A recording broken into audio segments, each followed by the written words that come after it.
સનદ વગરના મૌલાનાને રાખવા કેવા? ઘણી જગ્યાએ અત્યારે ગુજરાતની અંદર એક ટ્રેન્ડ સમજી લો કે કોઈ પણ ટ્રસ્ટી કે કોઈ પણ જગ્યાએ કોઈ પણ વ્યક્તિ ઇમામતના ટેસ્ટ દેવા માટે જાય એટલે ટ્રસ્ટીઓ પૂછતા હોય કે ભાઈ સનદ છે તમારી પાસે શેની છે? તો શું સનદ હોવાથી બંદો આલિમ કે હાફિઝ કે મુફ્તી માની લેવામાં આવે? અને શું 100% હોય કે સનદ છે તો એની પાસે ઇલ્મ જ હશે અને જેની પાસે સનદ ના હોય જાહિલ હશે? તો આવો આલા હઝરતના એક ફતવાથી આપણે સમજવાની કોશિશ કરી. આ મારી સામે કિતાબ છે ફતાવા રઝવિયા શરીફ, એની જિલ્દ નંબર છે 23 અને સફા નંબર છે 683. જિલ્દ નંબર 23, સફા નંબર 683. આલા હઝરત અહીંયા શું ફરમાવે છે જોઈએ આપણે કે સનદ કોઈ ચીज नहीं, बहु तेरे सनद याफ्ता महज बे बहरा होते हैं और जिन्होंने सनद न ली उनकी शागिर्दी की लियाकत भी इन सनद याफ्तों में नहीं होती. आला हज़रत फरमावे કે સનદ કોઈ વસ્તુ નથી, સર્ટિફિકેટ કાગળિયું કોઈ વસ્તુ નથી. ઘણા બધા સનદવાળા એવા હોય છે કે જી સનદ વગર નાઓની કે જેની પાસે ઇલ્મ છે એમના સ્ટુડન્ટ બનવાના લાયક નથી હોતા. આગળ આલા હઝરત ફરમાવે છે કે ઇલ્મ હોના चाहिए. કાગળિયું હોવું કાફી નથી કે ભાઈ સર્ટિફિકેટ है सनद है तो बस इन आलिम मानी लो, खाली कागड़िયું काफी नहीं, इल्म होવું જોઈએ. आगड़ फरमावे है कि इल्मुल फतवा पढ़ने से नहीं आता जब तक मुद्दत हाँ किसी तबीब हाजिक का मुतिब न किया हो. मुफ्तियान कामिल के बाद सोबत याफ्ता के ज़ाहिरी दरसो तदरीस में पूरे न थे मगर खिदमत उलमा किराम में अक्सर हाजिर रहते और तहकीक मसाइल का शुगल उनका वजीफा था. आला हज़रत फरमावे कि इल्मुल फतवा એટલે કે મસાઇલનો ઇલ્મ, હલાલ હરામનો ઇલ્મ. આ કોઈ આસાન વસ્તુ નથી કે જેને કોઈ બંદો પડીને શીખી લે, મતલબ કે કોઈ કિતાબ પડીને મસઅલો સમજવો અને બીજાને સમજાવવો વગર ઉસ્તાઝની મદદ, તો આ વસ્તુ ઇમ્પોસિબલ છે.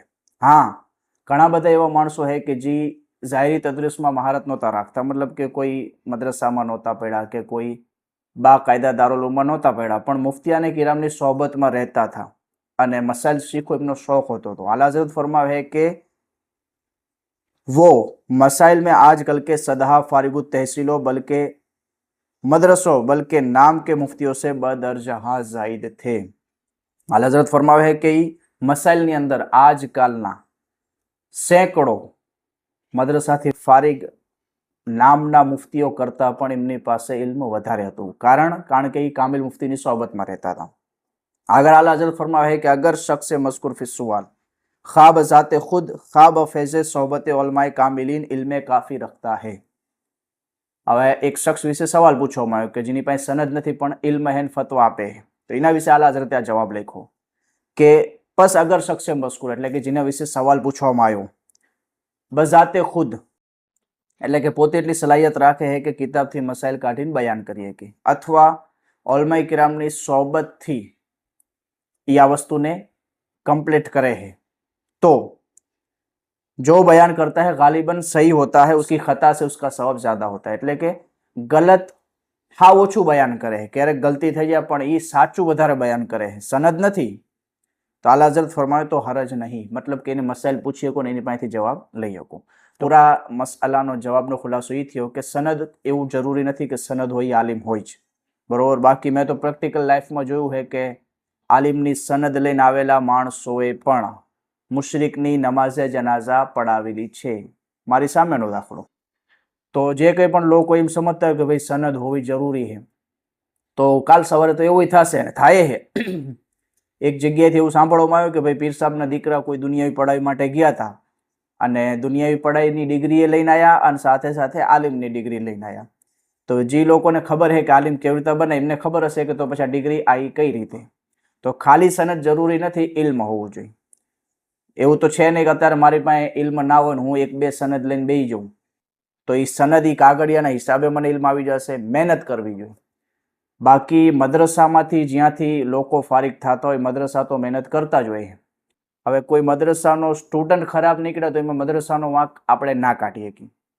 હા, મદ્રસામાં કમજોરી હોય તો એ 2 નંબર વસ્તુ હોય.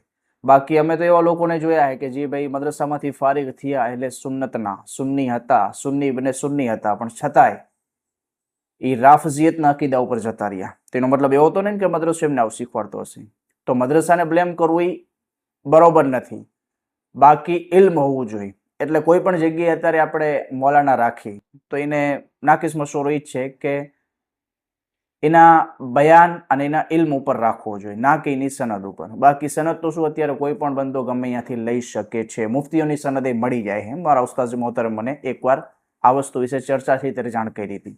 તો સનદ કોઈ વસ્તુ નથી, અસલ વસ્તુ છે ઇલ્મ હોવું જોઈએ તમારી પાસે. ઇલ્મ છે તો ભલે સનદ નથી, તમને આલિમની ફઝીલત કયામતના દિવસે મળશે. બાકી જો ઇલ્મ નથી તો ગમે એટલા કાગળિયા લઈને જમા કરો, દુનિયામાં તો વાહ વાહ થશે પણ કબ્ર આખિરતમાં એનો કોઈ ફાયદો નથી.